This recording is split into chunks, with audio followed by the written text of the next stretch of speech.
Assalamu alaikum. My name is Hamza. I am a housewife. I did complete my college but never worked because I took care of the kids that I had, alhamdulillah.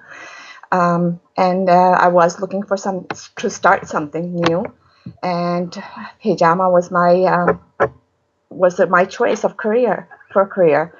Well, there was two reasons. One was because it was the sunnah of our Holy Prophet sallallahu alaihi wasallam, but secondly, it was because I have several family members, and especially my son Hamza, who had been sick for a long time, and we had been taking him to the doctors, various doctors, neurologist, and of course the pediatrician, and just various doctors, and he wasn't getting better. So I just had this feeling that hijama would work, and decided that that was my treatment of choice. I cannot even explain the drastic changes it has made in my life. He would get up every morning with a headache, very severe headache, and he wouldn't go to school 2 to 3, sometimes 3 to 4 times a week. His appetite, he never ate breakfast, and then when he come home for lunch, he wouldn't eat. And so it was a struggle between him and I. Hamza, I want you to eat, and he just would not eat. No drinking water. He was very moody. His sleep, he couldn't fall asleep at night. He was on medicine for migraine headaches.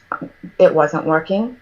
In the morning, I would wake him up. It would take me like 45 minutes to an hour to just try to wake him up to go to school. And then I wasn't successful most of the time. I finally gave that duty to my husband, and he would literally drag him out of bed at times because he would be frustrated that he's missing so much school. It was extremely, extremely stressful and painful for us as parents because we were so sensitive to this. We had just lost a daughter in 2008 to another disease. And sometimes I wish that I had learned it before she left. But Allah subhanahu wa ta'ala has his ways. Alhamdulillah, Hamza is so much better. Alhamdulillah.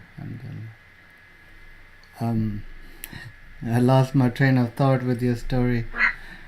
May Allah make it easy for you. So, Hamza, why don't you tell us what were the problems you were having before hijama, and now how do you feel? Well, alhamdulillah, before it was as she said that I had a lot of headaches and I would just keep missing school. It was very severe. I couldn't even open my eyes, and I wouldn't be able to study. I wouldn't be able to focus, and I'm also doing hifz too, so MashaAllah. I just wouldn't be able to do anything properly. So after hijama, how are you feeling now? Now, since she didn't do hijama, alhamdulillah, the headache just disappeared, and then I would just, after like 4 or 5 days, I would just wake up by myself out of nowhere and just go to school and just like run around, play, and I would never be able to, before hijama, I would never be able to play properly either because I would be so tired and achy. Alhamdulillah.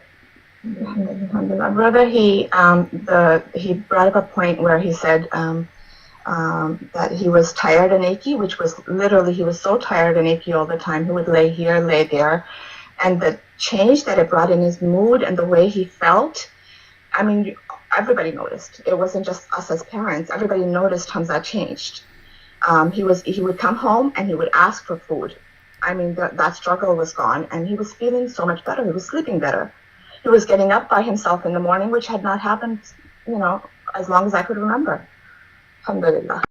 I heard that your husband was a bit skeptical about hijama before. Do you mind sharing that story? And what does he feel about it now? My husband and my husband was very, very skeptical, and my husband did not want me to touch Hamza. He, as I mentioned, I had lost a daughter, and Hamza is a very sensitive issue for us. And so he felt uncomfortable that I wasn't prepared to do the scratches and to do the hijama on him, even though he had it done previously. So when my husband went away for the weekend, that's the time that I chose to do the hijama on Hamza's head, because I was afraid that he would constantly be either in the room or, not letting me do what I needed to do and feeling confident enough to do that.